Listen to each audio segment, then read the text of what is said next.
It's very good. We got a really good feel. We obviously won all games on the road, which is fantastic. But it's pretty important that we don't take too much out of it, as in we don't get ahead of ourselves. It's not about the other teams. It's purely about us, and we still got a lot of work to do. But we're happy and we're pretty confident. One or two changes in the squad. It's pretty good to keep the roster stable heading into the season. Yeah, you can definitely, you look at some of the other teams that will be successful in the NBL in this season, but right now they don't quite, have what it takes. They're not quite together. Whereas I think at the moment, we're together. We know what everybody's tendencies are, and you can tell that we're a team that's been playing here for 3 years. Now, all the other teams will catch up eventually, but I think it gives us a good head start. So on that thread, how important is a good start to the season? I think it's important every year, and it's just as important. But having said that, a few years ago we started off really bad and ended up coming second place, first place. So I think we're going to keep rolling with it, but it's really about getting ourselves prepared for the end of the season. So we're not going to take too much out of these wins.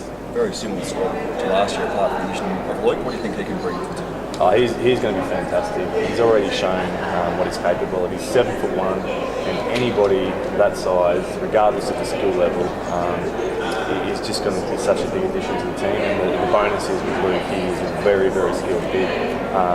He's got a great touch around the basket. He can change shots. He can move his feet well. He's adapting to our style of play very well, which is up and down. So he's just going to be a great addition. He's going to, I think he'll be a dominant player in this league. Settle into the squad okay, and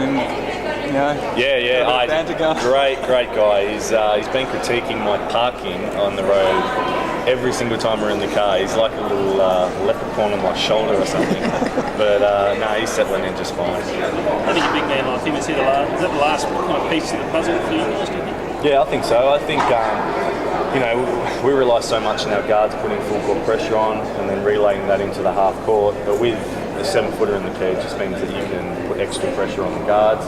You can put extra pressure on the wings. You can really get up and in, because if you get beaten, it's no big deal. You've got a 7-footer behind you, and that's definitely something that we lacked last year, especially when we had our three bigs, Shawn, Matty, and Jesse get injured. So it's going to be huge. Is it nice to be labelled championship favourites, or do you think it puts a bit of pressure on? It puts pressure on, but having said that, we live in Perth, and there's expectations and there's pressure every year.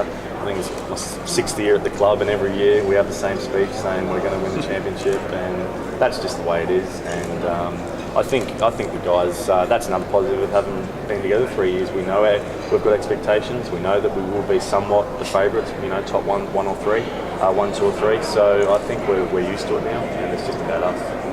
Well, a new backdrop, I'll just start with the important one. Facebook likes, Wildcats having to get a few fans. Oh, mate, I think that's the way everything's going these days. So. Why aren't you on Facebook and Twitter? Hey, look at this face. You don't want this face on there.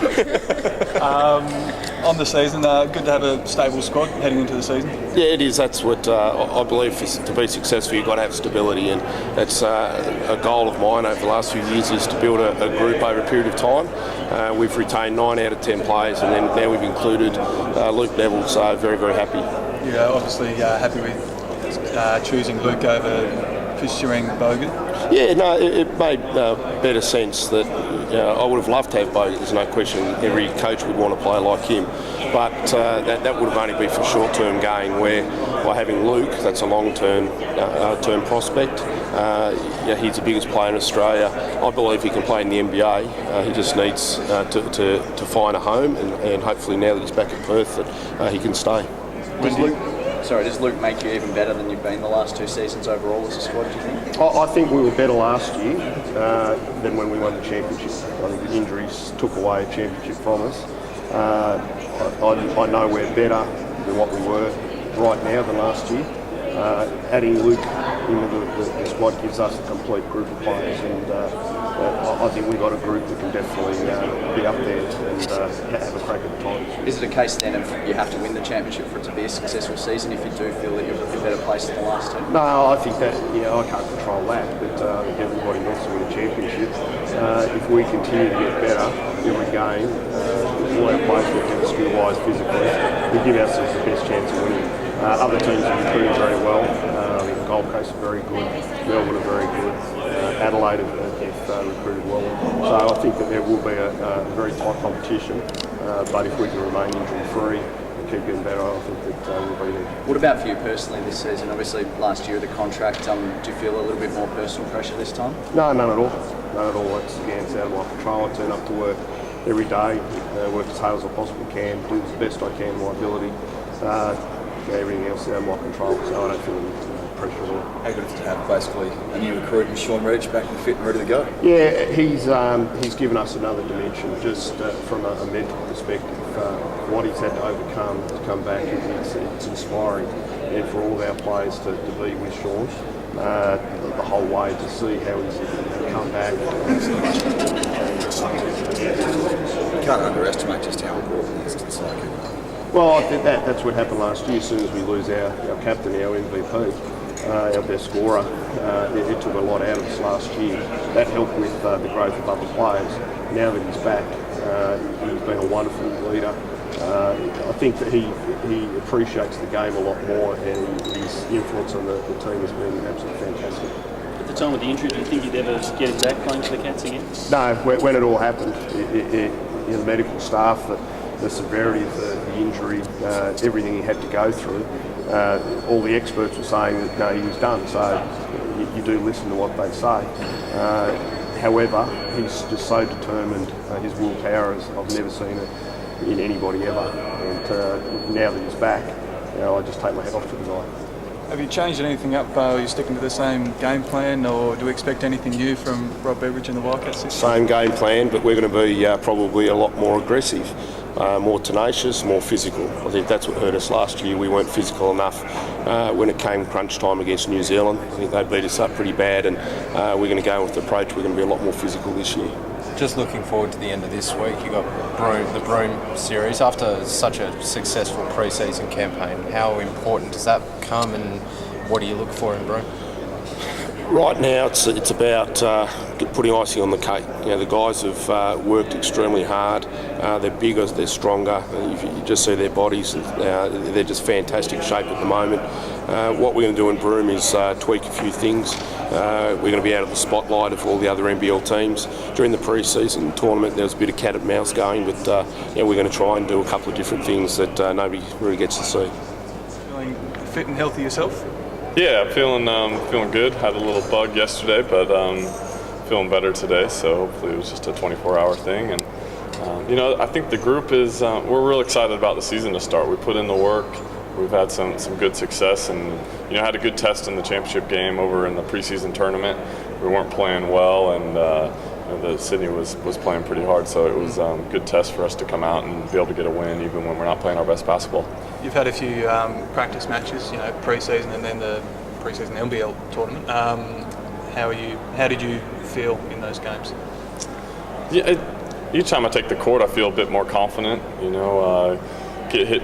Get hit a couple times, fall on the ground, and get back up. And I think just the competitive nature just takes over, and that's a good sign. You're thinking about the hip less and less, and more about what you need to do on the court and how to be successful. So I'm excited to finally get into some real games and see how that test goes. But I'm excited about it, and where I'm at the moment. I definitely didn't think I'd be playing preseason games and putting in the minutes that I am and being able to do what I can at this moment. Has the injury affected the way you can play, your movement, anything like that? I think I'm just a bit cautious at the moment at times, but I feel like I can do everything that I need to do out there on the court, and so I'm at the moment. I think it's just a matter of just getting some games under my belt, and I think my goal is probably about 6 to 8 weeks into the season. I'll probably be hopefully about 100% and moving just as well as I was last year. Did any doctors ever tell you you shouldn't play again? Or? What's that? Did any of the doctors ever tell you that you shouldn't play again? Or they never said I shouldn't play again. They said it was probably going to be highly unlikely to play again, but depending on how things pulled up and where I was at. But it was some good signs. I was able to, first day off crutches, after being on crutches for 12 weeks, I was able to walk. So they thought that would take 2 to 3 weeks. And then, the initial timetable is, look, if you do play, it's going to be 12 months, 12, 13 months. We'll see. at that stage, and being back playing already at 7 months. So I think those are encouraging signs that look, come through this. My leg's even stronger than it was before, and now it's just about getting in that game movement, that game shape, and just that game sharpness. How will your game time be managed over those 6 to 8 weeks you're talking about into the season? I think we'll just take it. We haven't really had as far as the doctors, I'm clear to play as much as I need to or as Bevo wants me. So I think, it's been a good so far, just kind of manage how much I'm playing. It's frustrating at times because I'm not used to just going out there for 3 or 4 minute segments, but I realize the big picture, and our team is so deep that we don't need guys playing 30, 35 minutes a game, that we can, just the way we play and how intense we are, if you're coming in playing 20, 25 minutes a game, then that's usually what we need from anybody on the team. Is this the best squad you've been involved with? It's got a great feeling, and I would say potential-wise, we could have a pretty special team and where we're at, but in saying that, we hadn't lost a game all last preseason, and we started the season 0-2 last year, so we don't want to get ahead of ourselves. We want to make sure that we stay level-headed and put ourselves in the right position so that we are successful at the start of the year, because it comes down to 1 or 2 games could determine if you've got a home final or not, and with our home court advantage here at Challenge, it's so crucial to have that home court advantage.